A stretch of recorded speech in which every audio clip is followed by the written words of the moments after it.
To this guy's Energy FM, outstanding achievement in radio broadcasting.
Hi everyone!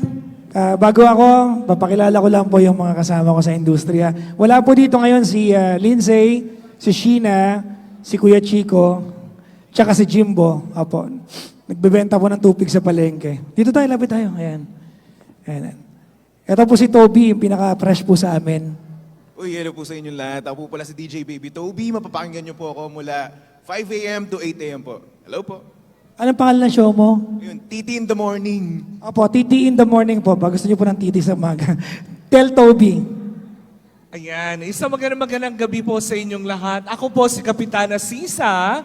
At ako naman po ang partner niya sa radyo na si Tita Cora. At ang programa po namin ay Baklitas! Woo! Woo! Woo! Mapapakinggan nyo naman po tuwing alas 11 hanggang alas 12 ng umaga yan. Monday to Friday po sa Energy FM. At syempre ang susunod pong programa pagkatapos namin ay si Gandang Kara.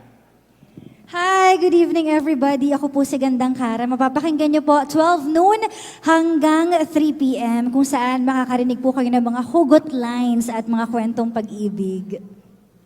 At ako po, every night, pag wala po kayong ginagawa, gusto nyo mabuisit lang, 9 p.m. po hanggang hating gabi. Papa Jackson po. And we are from number 106.7 Energy FM. Pangga, wag mo sabihin radyo, sabihin mo! Energy! Salamat po, magandang gabi po.